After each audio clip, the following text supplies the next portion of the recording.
नमस्कार दोस्तों, मैं मनीष कुमार भोज आप सभी का अपने यूट्यूब चैनल पहाड़ एजुकेशन में हार्दिक स्वागत करता हूं। दोस्तों, मैं आज जो श्रृंखला आप लोगों के समक्ष लेके उपस्थित हुआ हूं वो आगामी प्रतियोगिता परीक्षाओं के दृष्टिकोण से अत्यंत महत्वपूर्ण है। ये प्रश्न आपके जो पूर्व में आयोजित जो परीक्षाएं हुई हैं, कई दफ़े क्वेश्चन पूछे गए हैं, तो उन्हीं प्रश्नों का समावेशित सार आप लोगों के समक्ष लेके आया हूँ। आइए शुरुआत करते हैं आज की श्रृंखला का। पहला प्रश्न आप देखिए, पहला प्रश्न कह रहा है कि जब 5वीं विधानसभा के जो चुनाव हुए थे इस बार, ठीक है, उसमें कुल कितनी महिलाएं विधायक के रूप में चुनकर आई। तो यहाँ पर 5 महिलाएं क्या हुई उत्तराखंड में विधायक के रूप में बनी। वहीं अगर दूसरे प्रश्न को आप देखते हो तो ये कह रहा है कि पुष्कर सिंह धामी ने उपचुनाव कहाँ से जीता, ये आपको पता है, ठीक है। ये अपनी पहली जब ये खटीमा से जब लड़े थे तो वहाँ से हार गए थे, तो इन्होंने जो अपना उपचुनाव लड़ा था ये आपके चंपावत जिले से इन्होंने ये चुनाव लड़ा था, ठीक है। अब वहीं तीसरे प्रश्न की अगर हम बात करें तो पुष्कर सिंह धामी के लिए चंपावत में किसने अपनी ये सीट छोड़ी थी, ठीक है। तो यहाँ के जो जीते हुए जो विधायक थे वो कैलाश गैतोड़ी यहाँ के विधायक थे। इन्होंने उपचुनाव के लिए मुख्यमंत्री को अपनी ये सीट दी, ठीक है। तो इस सीट पर कौन जीते, आपके पुष्कर सिंह धामी जीते। और जो कैलाश गैतोड़ी हैं वो वर्तमान समय में अगर हम बात करें वन विभाग के क्या हैं, ये अध्यक्ष के रूप में इनको बनाया गया है।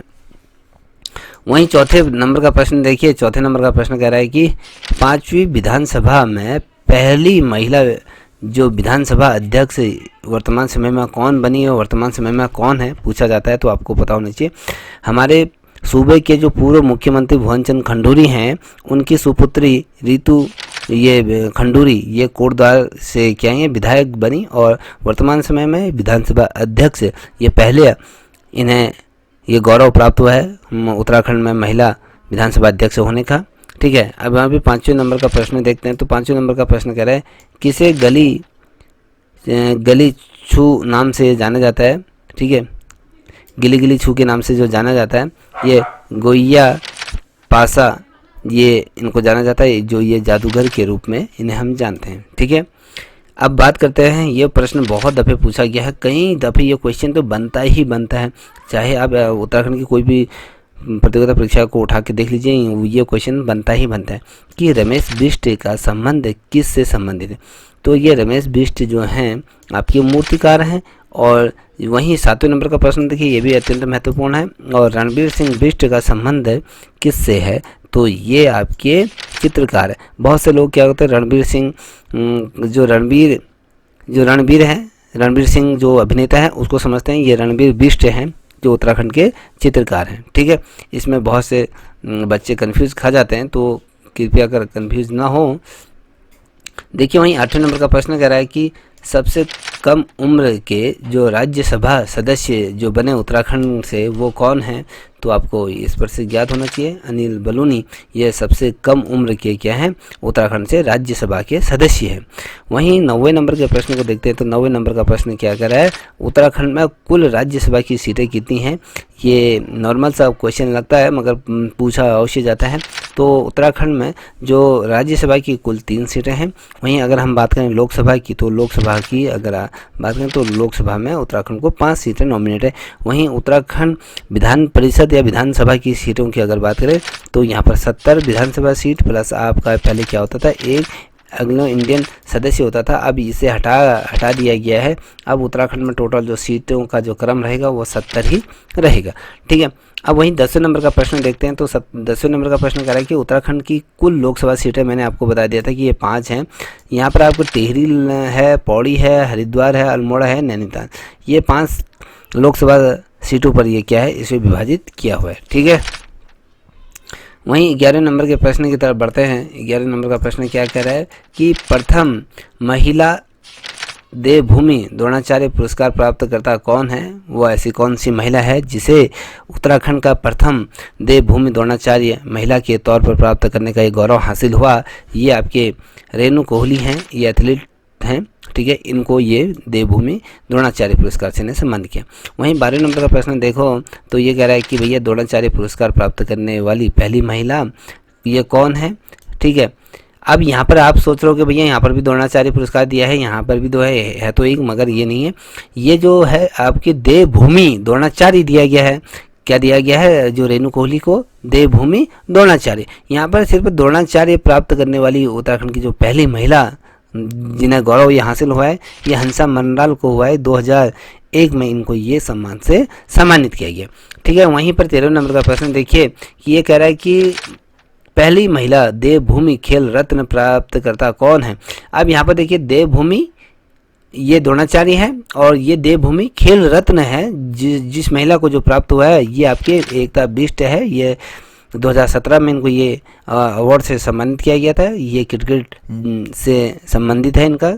ठीक है, अब ये कभी क्वेश्चन बनता है तो एकता बिष्ट कहाँ की रहने वाली, किस जनपद की रहने वाली है, तो ये आपके अल्मोड़ा जनपद की रहने वाली हैं।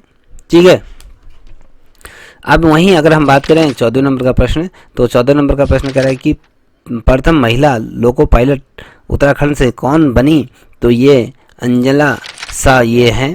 अंजला ये शाह ये पौड़ी जनपद से ये संबंधित हैं, पौड़ी जनपद की रहने वाली हैं। अब देखिए 15 नंबर का प्रश्न कह रहा है मानवोदय काव्य की जो रचना किसके द्वारा ये की गई थी, तो आपको बता दूं ये भरत कवि ने इस ग्रंथ को क्या किया था, इस मानवोदय काव्य की इनके द्वारा क्या की थी, रचना की। अब ये वाला जो 16 नंबर का जो प्रश्न है ये अत्यंत महत्वपूर्ण है, ये ध्यान में रखिएगा। ठीक है, ये मोस्ट इम्पोर्टेंट क्वेश्चन है, आप इसको देख लीजिए। ये वास्तु शिरोमणि की रचना किसके द्वारा की गई है, तो जो वास्तु शिरोमणि की जो रचना की गई है वो शंकर देव ने इसकी रचना की है। ठीक है, 17 नंबर का प्रश्न की तरफ हम बढ़ रहे हैं। तो ये कह रहा है कि श्रीनगर में जो श्याम शाही बाग है, श्याम शाही बाग है वो किसने बनाया, तो श्याम शाह ने इस बाग को बनाया गया, इसी के नाम पर इस बाग का नाम रखा गया। अब देखिए यहाँ पर श्याम शाह लिखा है, यहाँ पर श्याम शाह ही कर दिया गया है इस बाग को। ठीक है, याद रखिएगा, कभी ऐसा होता है प्रश्न में ही उत्तर छिपा रहता है, तो यही इसमें भी है। देखिए 18 नंबर का प्रश्न कर रहा है किसे विलासी राजा कहा जाता है। विलासी राजा भोग विलास करने वाला जो होता है उसे विलासी राजा, अय्यास करने वाला जो राजा अगर कह सकते हो तो श्याम शाही वो था अय्यासी या विलासी ये राजा कह सकते हो इसको। ठीक है, तो ये राजा मस्त मौला इसे कहा जा सकता है। 19 नंबर का प्रश्न आप देख ही पा रहे होंगे, तो ये कह रहा है किस राजा की अलकनंदा में डूबने से मृत्यु हो गई थी। तो भैया जो मस्त मौला जो राजा था वो श्याम शाह ही वो राजा था जिसकी क्या थी, आपकी अलकनंदा में डूबने से क्या हुई, मृत्यु हो गई थी। ठीक है, कभी क्वेश्चन क्या बनेगा, श्याम शाह की मृत्यु कौन सी नदी में डूबने से हुई, तो आपको पता होना चाहिए अलकनंदा में डूबने से हुई थी। वहीं पर 20वें नंबर का प्रश्न को आप देख पा रहे होंगे, तो ये गढ़वाल का मोहम्मद बिन तुगलक किसे कहा गया है ये आपको बताना है। भैया ये भी देखिए अय्यासी बिलासी जो राजा जो है आपका श्याम शाह, इसे कोई कहा जाता है मोहम्मद बिन तुगलक की इसको संज्ञा दी गई है, गढ़वाल का मोहम्मद बिन तुगलक कहा गया है। क्यों कहा गया, इसलिए क्योंकि इसके पास क्या थी, बहुत ही अधिक रानियाँ थी। अगर हम कहें रानियों की संख्या 60 रानियाँ इसके पास थी। ठीक, एक प्रकार का अय्यास ये राजा हमने कहा आपसे। ठीक है, जो कभी क्वेश्चन पूछा जाता है कि श्याम शाह को गढ़वाल के किस रूप में इसे जाना जाता है, इसका जो नामांकन जो किया गया है ये किसकी उपाधि से इसे सम्मानित किया गया है या कहें इसको उच्चारित किया जाता है, तो आपको पता ना मोहम्मद बिन तुगलक के नाम से इसे जाना जाता है। 21वें नंबर का प्रश्न देखिए, किस पवार शासक ने स्वयं की मुद्रा यहाँ पर चलाई थी उत्तराखंड में, तो ये पवार गढ़वाल वंश का। ठीक है, ये लखन देव वो राजा था जिसने अपने क्या करे स्वयं की यहाँ पर मुद्रा को चलाया। वहीं अगर आप 22वें नंबर के प्रश्न को देखो तो ये कह रहा है कि इसके आंचलक या कथा शिल्पी साहित्यकार कहा जाता है, ये आपको बताना चाहिए। जो ये हैं आपके शैलेश मंटियानी, पूछा जाता है कि शैलेश मंटियानी किस मंडल से बिलोंग करते हैं, तो ये आपके कुमाऊं मंडल से किस जनपद से हैं, तो आपको अगर बता दूं या अल्मोड़ा जनपद से हैं तो ठीक है। और कभी क्वेश्चन पूछा जाता है कि वर्तमान समय में ये किस जनपद में रहते हैं, ये नैनीताल जनपद में भीमताल के मध्य में ये। ठीक है, अब आता है 23वें नंबर का प्रश्न, अटरिया मेला जो लगता है किस जनपद में ये अटरिया मेला लगता है? ये रुद्रपुर में ये लगता है। अगर कहने का मतलब है कि उधम सिंह नगर में इस मेले को लगता है। अगर स्थान पूछा गया है तो ये रुद्रपुर में ये लगता है। देखिए बहुत अच्छा प्रश्न यहाँ पर दिया हुआ है कि मछली पकड़ने का जो मेला जो लगता है वो कहाँ लगता है? ये जौनपुर, ये टिहरी गढ़वाल में ये लगता है। तो जिस दिन ये मेला लगता है तो यहाँ पर हजारों की संख्या में लोग क्या करते हैं, आपके नदी में जाके मछलियों को इसमें पकड़ते हैं। तो इसी को क्या कहते हैं? मौड़ मेला कहते हैं। इसमें मछलियों को पकड़ा जाता है। ठीक है, अब देखिए 25वें नंबर का प्रश्न कह रहा है कि कुमाऊं का युद्ध प्रधान मेला किसे कहा जाता है? युद्ध प्रधान मेला आपको छोलिया जो नृत्य है, जो छोलिया होता है उसको क्या कहते हैं? युद्ध प्रधान मेले के तौर पर इसे संबोधित किया जाता है। अगर कभी ये भी क्वेश्चन बन जाता है कि कुमाऊं का जो युद्ध प्रधान नृत्य किसे कहा जाता है, तो ये छोलिया नृत्य को ही कहा जाता है। ठीक है, अब आप यहाँ पर देख पा रहे हो कि 26वें नंबर के प्रश्न को देखिए दोस्तों। ये कह रहा है कि भर में गुफा या भीम गुफा कहाँ स्थित है? ये आपके केदारनाथ में ये गुफा स्थित है। 27वें नंबर का प्रश्न देखिए, ये उत्तराखंड में जो संरक्षित आरक्षित क्षेत्र कितने हैं ये आपको बताना है। बहुत ही महत्वपूर्ण प्रश्न है, इसमें से कोई भी प्रश्न आपसे पूछा जा सकता है। तो उत्तराखंड में संरक्षित आरक्षित क्षेत्र की अगर हम बात करें तो ये आपके 4 हैं। ठीक है, अब इसे क्रमशः देखते हैं किस किस जनपद में है। पहले तो जनपद देख लीजिए, ये आपके हरिद्वार में है पहला, दूसरा आपके नैनीताल में है, तीसरा भी आपके नैनीताल में ही है। ठीक है, और ये भी जो चौथा है वो भी आपके देहरादून के अंतर्गत ही आता है। ठीक है, देखिए यहाँ पर ये कह रहा है, ये पहला देखिए आसान बैराज 2004 में इसको राभर सर का यहाँ पर क्या दिया गया? दर्जा दिया गया है। और झिलमिल आरक्षित क्षेत्र जो 2005 में ये हरिद्वार में ये पड़ता है। और पावलगढ़ आरक्षित क्षेत्र 2012 नैनीताल के अंतर्गत आता है। और नैना देवी आरक्षित क्षेत्र 2015 में इसको घोषित किया गया था। ठीक है, ये आपको भली बात ज्ञात होना चाहिए। अब वहीं हम देखते हैं कि 28वें नंबर का प्रश्न यहाँ पर कह रहा है कि कौन सा स्थान विदेशी पक्षियों के लिए प्रसिद्ध है? तो ये आपके आसान ये बैराज है। यहाँ पर आपके यूरोप से या मध्य एशिया से ये क्या करते हैं? पक्षी प्रवास करने के लिए यहाँ पर आते हैं। यहाँ पर देहरादून के मध्य में यहाँ पर आते हैं। इस आसान बैराज के मध्य में यहाँ पर क्या होता है? विदेशी पक्षियाँ यहाँ पर आते हैं, अपना प्रजनन यहाँ पर करते हैं। और लंबी यात्रा तय करने के बाद ये देहरादून के ये आसान बैराज में पहुँचते हैं। ठीक है, अब बात करते हैं 29 नंबर का प्रश्न। ये कह रहा है कि वर्तमान में उत्तराखंड की खेल मंत्री हैं। कौन है उत्तराखंड की खेल मंत्री? तो आपको पता होना चाहिए, रेखा आर्या क्या है वर्तमान समय में खेल मंत्री हैं। और ठीक है, अब वहीं अगर हम बात करें ये आपके ये युवा कल्याण मंत्री भी हैं। आपको ये भी पता होना चाहिए, खेल मंत्री तो हैं ही हैं, युवा कल्याण मंत्री भी हैं। और वर्तमान में उत्तराखंड की जो सबसे लंबी नदी का जो दर्जा किसे हासिल है, कभी क्वेश्चन बनता है तो आपको पता होना चाहिए, काली नदी 252 किलोमीटर ये लंबी ये जो काली नदी है ये आपके पिथौरागढ़ से ये चलती है, आगे को टनकपुर होते हुए आगे निकल जाती है। ठीक है, वहीं अगर हम 31वें नंबर का प्रश्न की बात करें कि नीम करौली बाबा का आश्रम कहाँ स्थित है, तो आप सभी को ये भली बात ज्ञात होना चाहिए। ये कैची धाम ये नैनीताल जनपद के अंतर्गत आता है। भवाली से 6 किलोमीटर की दूरी पर ये स्थित है। आपको एक चीज़ और बता दूं, ये जिस मंथ की हम बात करें ये 15 नवंबर को यहाँ पर क्या करते हैं, इनके बहुत बड़ा मेला लगता है 15 जून को कैची धाम में। ठीक है, देश विदेश से यहाँ पर श्रद्धालु आते हैं, बहुत भव्य मेला ये लगता है। ठीक, अब वहाँ पर अगर हम बात करते हैं कि 32वें नंबर का प्रश्न है, कौन सा पर्वत अलग अलग दिशाओं से अलग अलग दिखाई देता है? अगर आप उत्तर दिशा से देखोगे, पूर्व या पश्चिम दक्षिण कहीं से भी देखोगे तो ये जो पर्वत है ये अपना आकार बदलता हुआ आपको देखने को मिलेगा। ये त्रिशूल पर्वत है। ठीक है, ये पर्वत का नाम क्या है? क्वेश्चन बनता है, त्रिशूल पर्वत है। किस जनपद में है? ये चमोली जनपद के अंतर्गत ये पर्वत आता है। ठीक है, 33वें नंबर का प्रश्न देखिए, पत्रकारिता का जो भीष्म पितामह जिसे कहा गया है वो कौन सा शख्सियत है? वो आपके विशंबर दत्त चंदोला ये जी को क्या माना जाता है? पत्रिका का ये भीष्म पितामह इन्हें माना जाता है। ठीक, अब देखिए 34 नंबर का प्रश्न कह रहा है कि काशीपुर में प्रेम सभा की स्थापना किसके द्वारा की गई थी। आप सभी को ये पता होगा, बचपन से आप पढ़ते हुए आ रहे हैं। अगर किसी बच्चे ने प्रतियोगिता परीक्षाएं दी होंगी तो ये क्वेश्चन बार बार पूछा जाता है। गोविंद वल्लभ पंत भारत रत्न प्राप्त है, ठीक है, उत्तर प्रदेश के कई दफे के मुख्यमंत्री, ठीक है, और पहले आपके होम मिनिस्टर रहे। ये आपके क्या है, 1914 में गोविंद वल्लभ जी ने काशीपुर में प्रेम सभा की यहाँ पर स्थापना की, ठीक है। अब देखिए 35वें नंबर का ये क्वेश्चन है, ये भी महत्वपूर्ण है। जो चायशील जो बुग्याल है ना, वो किस जनपद के अंतर्गत आता है। तो ये जो बुग्याल है आपके उत्तरकाशी जनपद के अंतर्गत ये बुग्याल आता है। चायशील बुग्याल के रूप में हम इसे जानते हैं। 35वें नंबर का प्रश्न की तरफ आप अग्रसर हो रहे हैं। यदि दोस्तों आपको ये वीडियो पसंद आ रही तो प्लीज़ इस चैनल को लाइक शेयर सब्सक्राइब अवश्य करें, साथ ही अपने दोस्तों को भी साझा करें, ठीक है।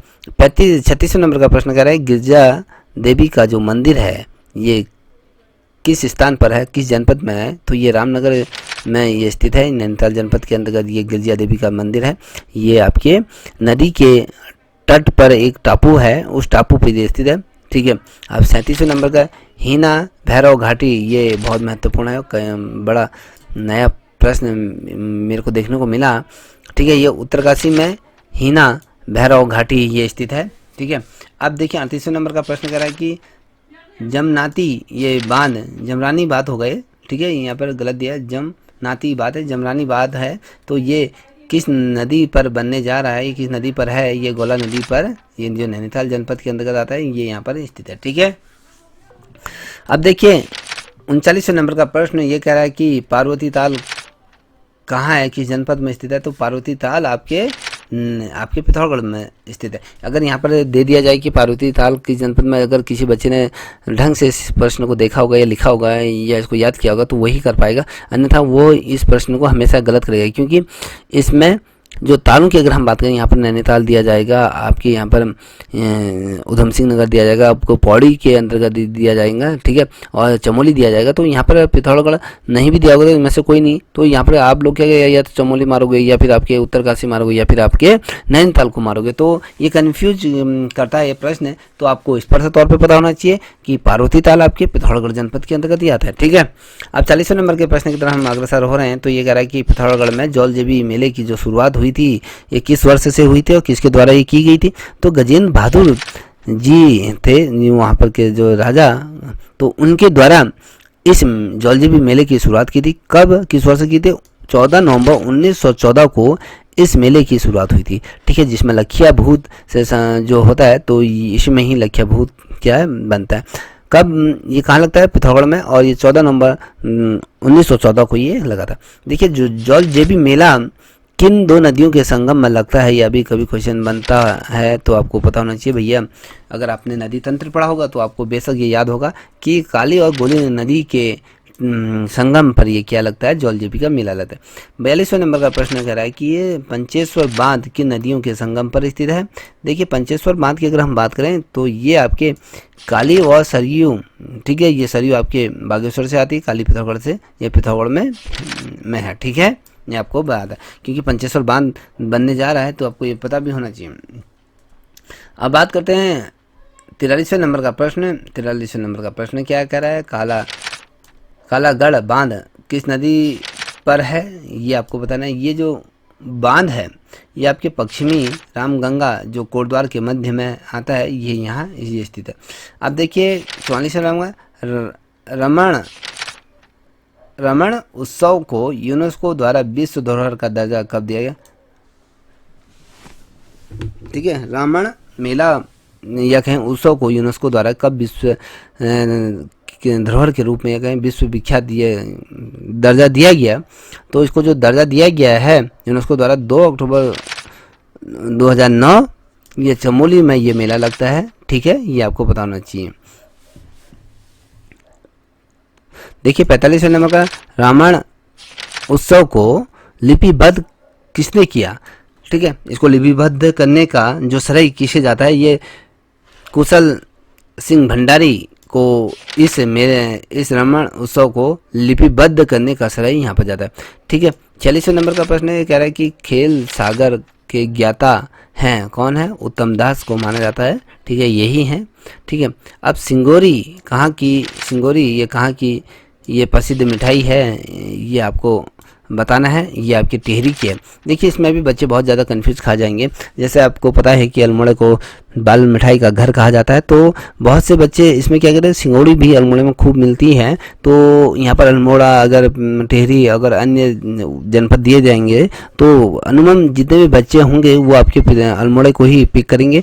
जिस बच्चे ने इसे बहुत ही ध्यानपूर्वक इस श्रृंखला को देखा होगा या उसने पहले पूर्व में पढ़ा होगा तो वो टिहरी को ही पिक करेगा, ठीक है, ये आपको पता होना चाहिए। अब देखिए 39वें नंबर का प्रश्न यहाँ पर दिया हुआ है, ये कह रहा है कि 5 सड़कों वाला चौराहा कहाँ स्थित है, तो ये जो स्थित है ये आपके चंबा में ये सड़क स्थित है, ठीक है।